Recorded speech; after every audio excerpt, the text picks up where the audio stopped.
What's up, YouTube? Welding here, coming at you with another video.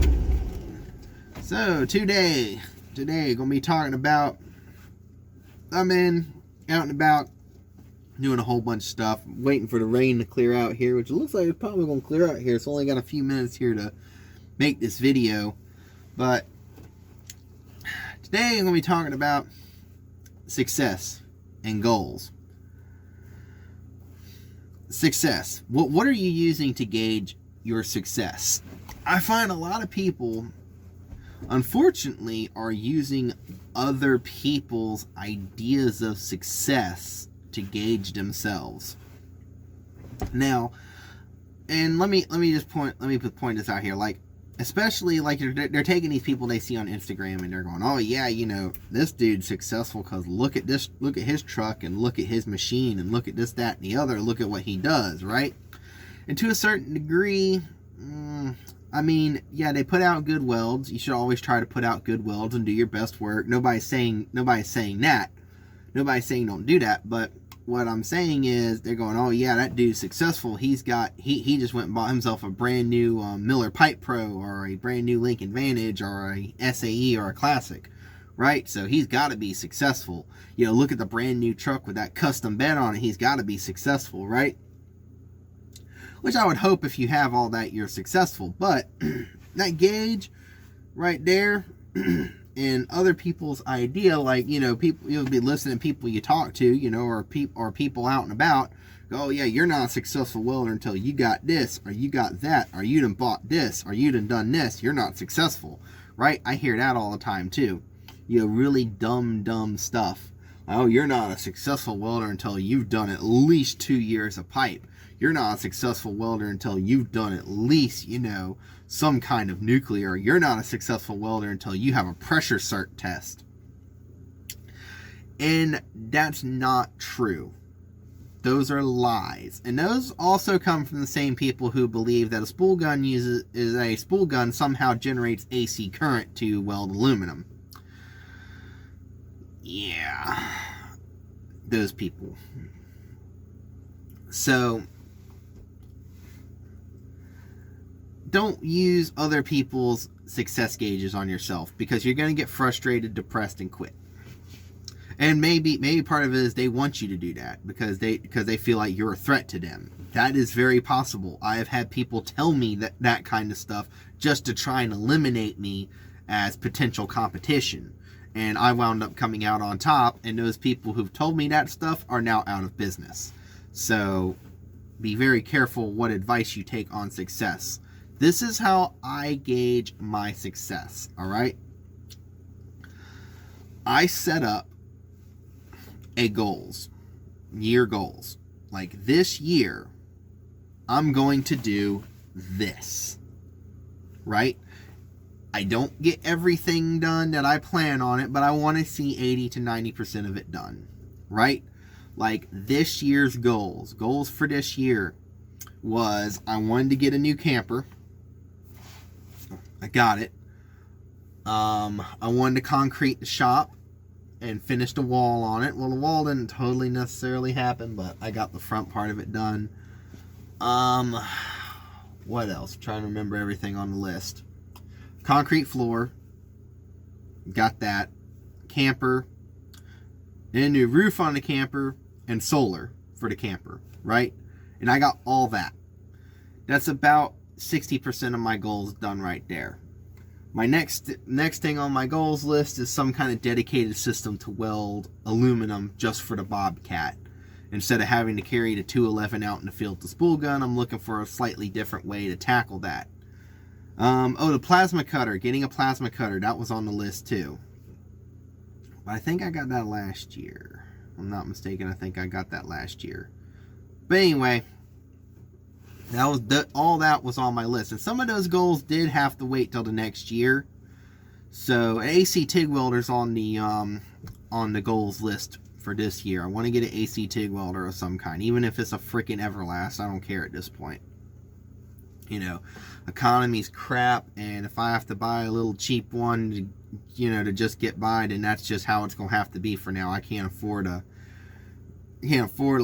Miller Dynasty right now.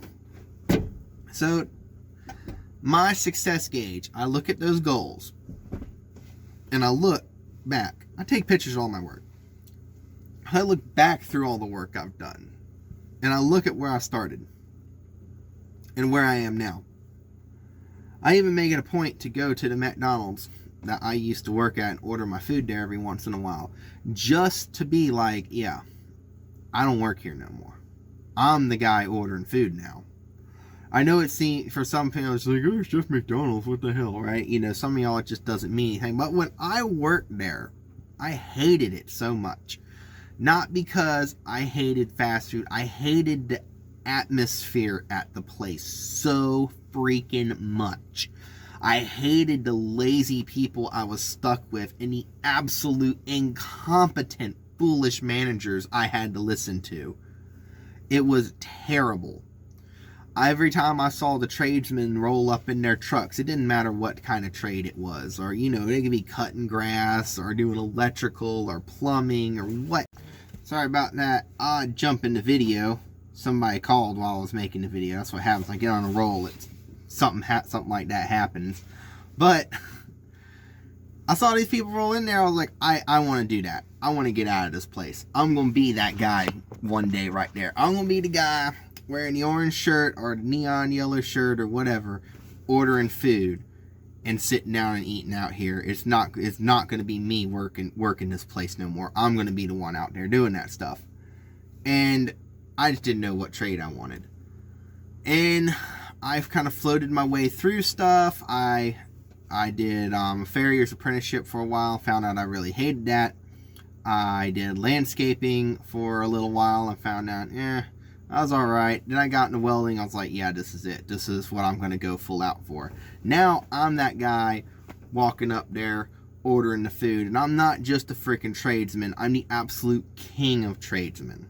You know, I walk in there, people are like, oh man, it's a freaking welder right there. Look at that truck. That's me. Right? You know, and about 6 or 7 years ago, I was the one working there at that McDonald's, looking out the window going, damn, I killed to be one of them dudes right now. And now I'm not just one of them dudes. I'm the king of one of them dudes. I'm the dude that all those dudes go to when their stuff breaks. Right? So that's why I consider myself successful. I set a goal and went for it, and didn't just go for it. I went for the top of it and something I'm happy with. Right? Yes, I'm not the best welder on earth. You can go through and find all sorts of faults with my work. Nobody's perfect. I'm not going to sit there and claim to be perfect. I do the best I can with the situation at hand given to me, right? And that's all I can do. I've even had, I've had people sit there and tell me in the comments, you don't know what you're doing. I even had somebody tell me I need to go to welding school. And it's like, I did that already. I did 2 years of welding school over a freaking, over a piece of, it was a handrail bracket that was advertised as being steel when I bought it. Felt like it was steel. Handed my employee, it felt like steel, right? Yeah, I was like, ding ding, feels like steel. Get out there, clamp it up and everything. Come to find out the damn thing's aluminum. How that happened? I don't know. I swear to God that thing felt like steel. To the point where I went and bought a steel handrail bracket and put the thing side by side like this. And I was like, well, damn, they're the same damn weight. I even put them on a scale and they were the same weight. But the other one was aluminum and this one was steel. And I had people in the comments lighting me up for it. And, that didn't stop me. That doesn't stop me. Just because somebody else puts that out there and goes, oh, you need to go back to welding school, take you some night classes so you can figure it out. No, I'm not going to. Because whether you like it or not, I'm successful. I don't have to meet your standard of success. And that's eventually the attitude you're going to have. If you want to run your business and you want to be in charge, you're going to have to take that kind of attitude, because everyone is going to be trying to tell you how to do things. Everyone is going to be after you. But what's funny is the people who are after you, telling you how to do things and how to run things, don't do what you do. I've had people sit there. I've had old guys sit there and tell me how, I'm supposed to run my business and what the real sign of success is. And, I'm like, oh yeah, what do you do? Oh, I've been working at this fabrication shop for the last 30 years. Really? You don't run your own rig truck? Oh, I got a little weekend gig, but, I don't really do too much of that. It's like, nah. Sorry, man. I get you've been working in a fab shop. You can probably weld circles around me, but doesn't mean you know what you're talking about when it comes to what I do. Right? That's totally different. So, don't let what these other people say dictate how you go about stuff. If you're producing a product that your customer's happy with, your customer's paying you for a product, you're producing it, they're happy with it, is doing what they need it to do, then you haven't done anything wrong. Then you're successful. All right?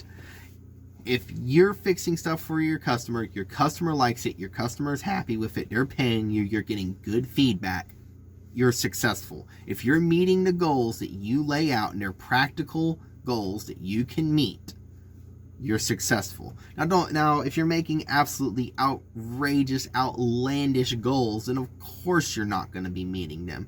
But if you set practical goals and you're meeting practical goals and you are meeting the standard that the customer needs, then you are successful.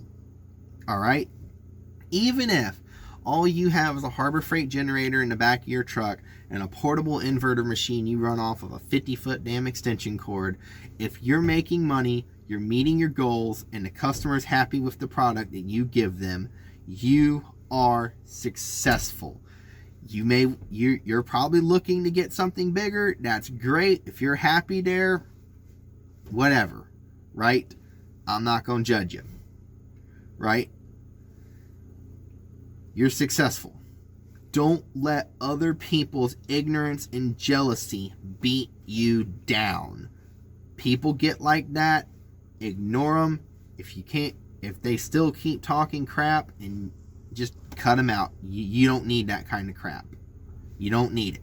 You don't need advice from ignorant people who have never done this job, who've never ran their own business, who've never welded on their own, who've never welded outside of a shop, who've never turned on a freaking engine drive welder or ran a damn 7018. You don't need their advice. They're full of crap. They're trying to drag you down to their level because they know you're better than them, and they know that if they're put in the same field as you are, you will beat them.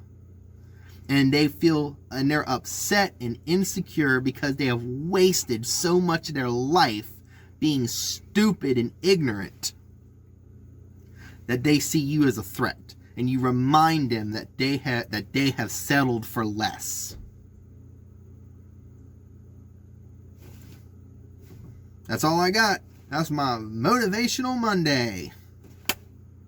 Thank you guys for watching. If you like this video, please go check out my many other videos, and you guys have a fantastic day.